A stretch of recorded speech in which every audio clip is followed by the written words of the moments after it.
The air inside the Ed Sullivan Theater crackled with electricity. Bright studio lights flooded the stage. The audience was packed, hundreds of people buzzing with anticipation, cameras rolling from every angle. Stephen Colbert sat behind his desk, composed and sharp. Across from him, Donald Trump. Confident, leaning back, arms relaxed, the posture of a man who believed he could handle anything. Everyone expected a typical late-night interview. Jokes, applause, a few light jabs wrapped in laughter. But then Colbert leaned forward and asked a question no one saw coming. The laughter stopped instantly. Trump paused. The audience, hundreds of people who came ready to cheer, went completely silent. Even the cameras seemed to hold still. For a moment that felt far longer than it was, nobody moved. Nobody breathed. Nobody knew what would happen next.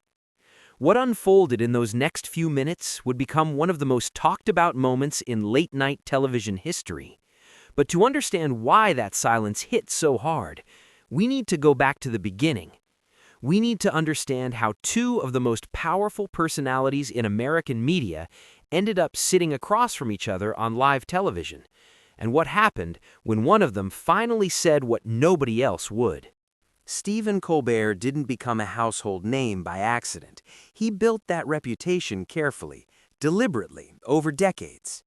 Before he ever sat behind the Late Show desk, Colbert was sharpening his craft on The Daily Show with Jon Stewart, learning how to wrap serious political observations inside jokes that made people laugh and think at the same time. Then came The Colbert Report. For nearly a decade, Colbert played a character, a loud, self-important political pundit who parodied the very figures he was mocking. It was satire at its most surgical. Audiences laughed, but underneath every joke was a real argument, a real challenge, a real question about who held power and how they used it. His style was unmistakable. Intelligent humor, political commentary with teeth, a willingness to push powerful people into uncomfortable territory, and do it with a smile that made it almost impossible to push back against. His audience loved him for exactly that. When he was chosen to succeed David Letterman as host of The Late Show on CBS, expectations were enormous. Many assumed he would soften, pull back from politics, become a more traditional entertainer. He did the opposite. Night after night, his monologues cut through the news cycle with precision. His interviews went deeper than the typical celebrity conversation. He asked the questions other hosts quietly avoided, and he kept asking them, follow-up after follow-up, until he got something real. This made him one of the most influential voices in late-night television. It also put him on a direct collision course with one very particular public figure, a man who had spent decades deciding exactly how every interview about him would go. Donald Trump was not just a guest walking onto a talk show stage. He was a media institution in his own right. Long before he entered politics, Trump had spent decades building one of the most recognizable personal brands in American history. The name, the buildings, the bold statements, the carefully constructed image of a man who was always winning, always in control, always larger than the room he walked into. And then came The Apprentice. For 14 seasons, Trump sat at the head of a boardroom table on primetime television and told ambitious contestants whether they had what it took to succeed. The show turned him into a household name in an entirely new way. It gave the brand a human face, confident, decisive, unafraid to deliver an uncomfortable verdict. That persona carried directly into political life. Trump understood cameras instinctively. He knew how to dominate an interview, how to redirect questions he didn't like, how to shift focus back to his own narrative, how to keep every eye in the room locked on him. His supporters admired this completely. They saw a man who refused to be managed, who spoke plainly, who didn't perform the usual political softness. His critics saw deflection, combativeness, a man who treated every interview as a performance rather than a conversation. But here was the thing that made Trump genuinely dangerous in any media setting. He was unpredictable. You never knew exactly what he would say next. And that unpredictability made him riveting television, even for people who disagreed with him. Which is exactly why the idea of Trump sitting across from Stephen Colbert, a man who had spent years preparing for precisely this kind of conversation, felt like a collision waiting to happen. When word broke that Donald Trump would appear on The Late Show with Stephen Colbert, the reaction was immediate. Social media erupted within hours. Colbert fans buzzed with anticipation and nerves. Would he ask the tough questions? Would he press when Trump deflected? Would he hold the line in a way that other interviewers had failed to do in front of a live audience? Trump supporters had their own questions. Would their guy handle Colbert's sharp edges? Would the host embarrass him in front of a national audience? Or would Trump do what he had done so many times before? Walk in, take over, and walk out looking stronger than when he arrived. Political commentators weighed in for days in advance. Former guests who had sat across from both men offered cautious predictions. The consensus was the same across every outlet. Nobody knew how this would go. And that uncertainty was exactly what made the anticipation so electric. Inside the Ed Sullivan Theater, preparations were intense. Colbert's team researched for weeks. They compiled every public statement Trump had made on key topics. They prepared questions. They prepared follow-up questions. They prepared follow-ups to the follow-ups. Because they knew how these conversations worked. They knew Trump would redirect, would reframe, would fill the silence with his own narrative if given the space. Colbert was not going to give him the space. The studio audience filing into their seats that night knew what kind of evening this could be. These were not passive spectators. Late show audiences, especially for politically charged episodes, were vocal, perceptive, and fully aware of what they were watching. Cameras were tested, lighting was set, the floor was ready. Everyone inside that building felt it, that particular tension that descends when the stakes are genuinely high. When two powerful, experienced, prepared personalities are about to sit across from each other on live television, with nowhere to hide. The night arrived. Every seat was filled. The energy in the room was different from a typical taping, sharper, more alert, more charged with something unspoken. Colbert delivered his monologue with the practiced ease of a man entirely at home on a stage. The audience laughed. The room warmed. And then, the introduction. Donald Trump walked out from behind the curtain. The applause was immediate, mixed, and electric. Cheers from some corners, a smattering of resistance from others. The particular noise of a crowd that understood it was witnessing something significant. Trump settled into the guest chair, adjusted his jacket, looked out at the audience with the relaxed confidence of a man who had done this 1,000 times. Colbert welcomed him warmly. For the first several minutes, the conversation felt surprisingly normal. They talked about Trump's career, his years in real estate, his move into television, the journey that had taken him from boardrooms to the White House and back into the national conversation. Trump was smooth. He told stories with the natural rhythm of a man who had narrated his own life so many times that the telling had become effortless. He got laughs. He worked the audience. He was, in these early moments, exactly the polished, media-savvy guest you would expect. Colbert matched the energy. He asked follow-up questions with a lightness that kept things moving. He smiled at the right moments. He let Trump speak. The audience relaxed slightly. Maybe this was going to be more civil than they'd expected. But anyone who had watched Colbert long enough knew better, because that ease, that warmth, that comfortable back and forth, it was the setup, the runway.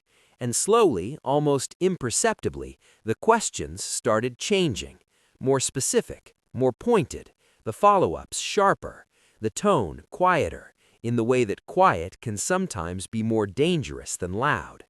The audience felt it first. Something was coming. It happened mid-conversation. Colbert had been asking about policy, about specific statements Trump had made in public, about positions he had taken and words he had used in very particular, very documented moments.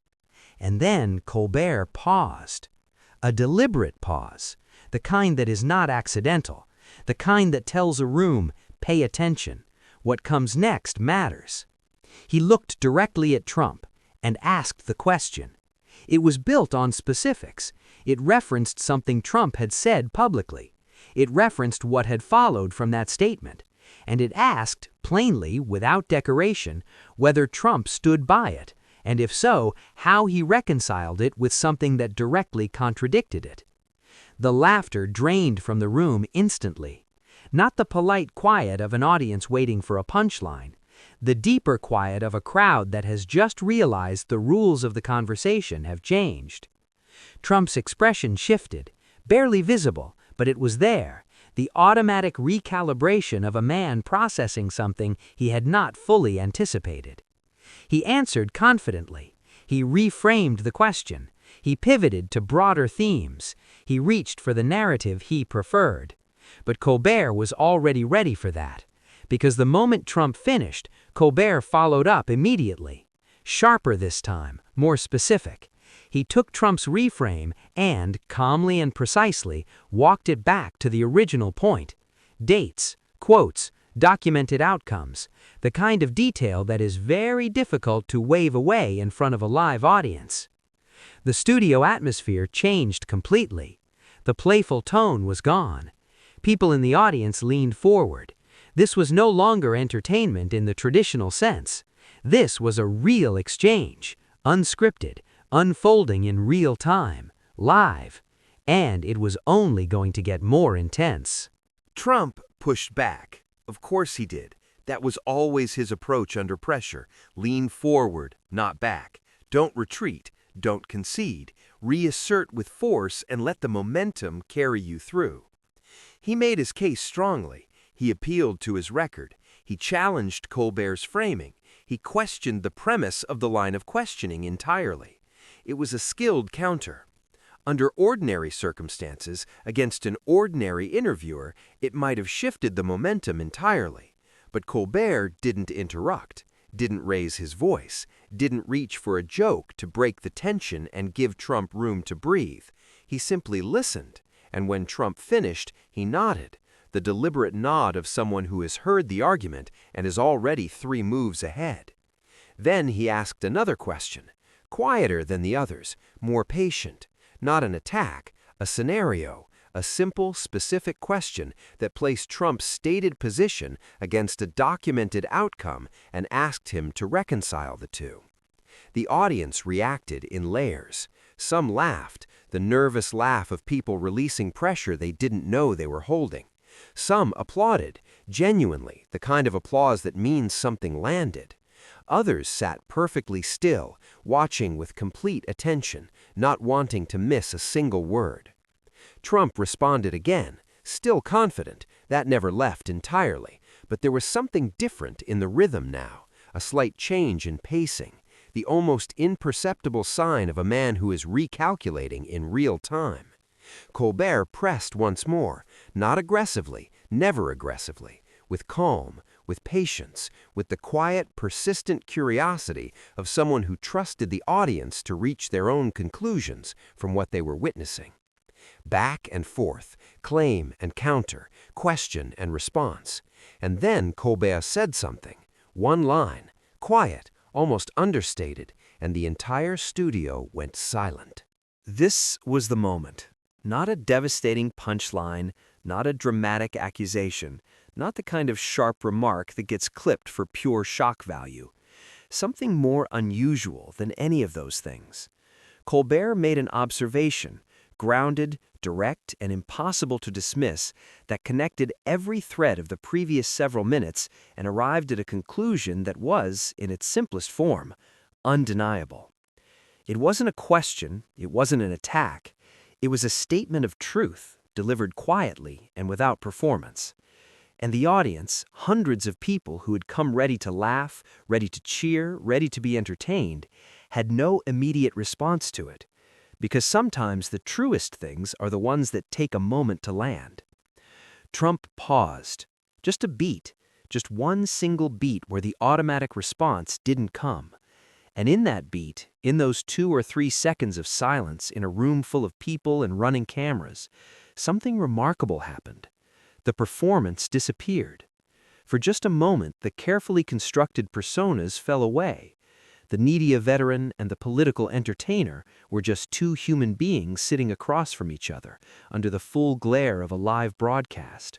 Nowhere to hide, nothing to say. The silence lasted only seconds, but it felt like a minute. And everyone watching, in the studio and at home, felt it. Because silence on live television is one of the rarest things that can happen. It means something real just occurred. The silence broke the way tension always eventually breaks. Gradually, then all at once. Someone laughed, not a big laugh, but the slightly breathless laugh of someone releasing pressure they had been unknowingly holding for several minutes. It spread through the room. Nervous laughter first, then genuine laughter. Then a wave of applause that built slowly but ended up being among the loudest of the entire evening. Trump responded. He reclaimed his composure quickly. That was always one of his genuine skills. And delivered a line that landed with part of the audience. Colbert smiled. That particular smile of his, controlled, knowing. The smile of someone who had already achieved what they came to achieve and knew it. And the conversation moved forward. Not awkwardly, not with the forced lightness of a moment trying to recover from something uncomfortable. Naturally, the way a conversation moves when it has passed through something real and come out the other side. They spoke for a few more minutes. The tone lightened noticeably. There were genuine laughs. There was even a moment of something approaching mutual respect, the kind that can only exist between 2 people who have genuinely tested each other. When Trump stood to leave, the applause from the room was real.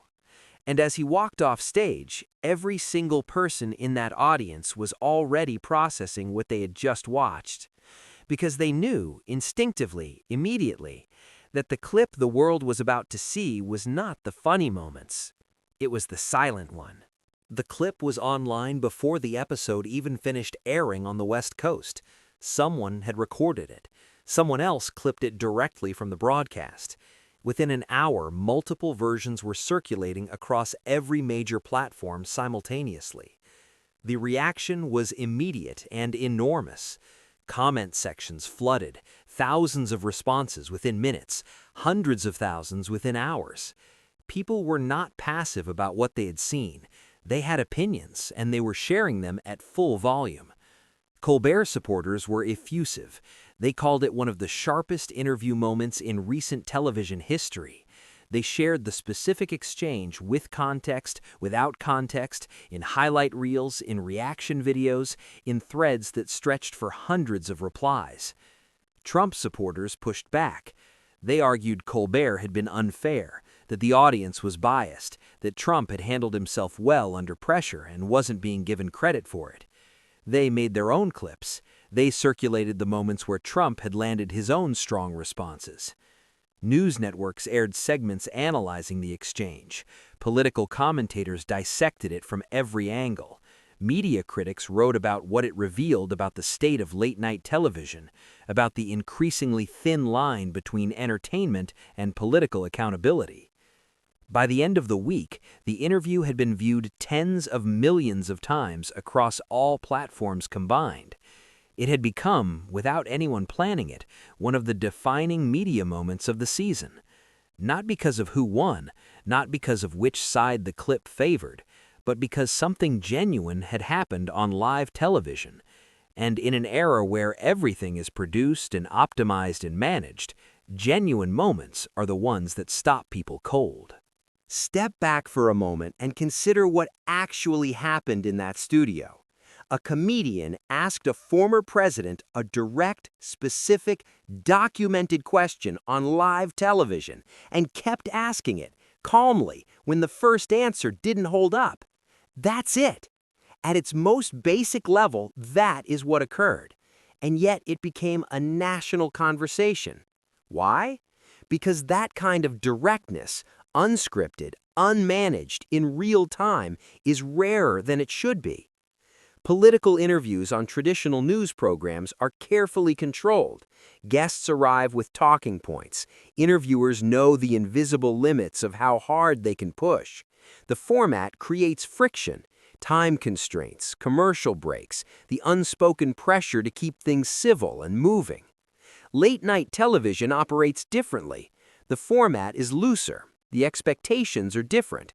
And when a host with Colbert's preparation and intelligence decides to use that looseness to ask a real question, not a performance of a question, but an actual substantive challenge, the effect is disarming in a way that formal journalism rarely achieves. Trump walked onto that stage expecting one kind of conversation. He got another. Colbert had every opportunity to play it safe, to keep things light, to protect the ratings, to avoid the controversy that came with going hard at a figure this polarizing. He chose not to, and the audience, live and at home, found themselves watching something that hadn't been pre-approved or pre-packaged. That is why it resonated. Not because of partisan politics, not because of who you supported, but because something true was said out loud, on live television, in front of everyone. Live television is one of the last truly uncontrollable formats left in media. Everything else, the streaming shows, the edited interviews, the carefully crafted social media posts, the polished news segments, can be shaped and refined before it ever reaches an audience. But live television happens in real time, and real time means anything can happen.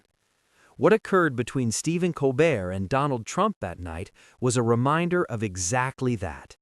Two men who had spent their entire careers mastering the art of public performance sat down together, and for one brief, quiet moment, the performance stopped. It wasn't the loudest moment of the night. It wasn't the funniest. It wasn't dramatic in the way that television usually packages drama. It was simply honest. And honesty, it turns out, is what people remember. Not the jokes, not the applause lines, not the confident pivots or the clever follow-ups. The silence. Because silence on live television means someone said something true. And in a world that rarely stops moving, rarely stops talking, rarely stops performing, a moment of genuine silence is one of the most powerful things a camera can capture. Two strong personalities, one stage, one unexpected question, and a room that went completely quiet. That is the kind of television that reminds you why it still matters.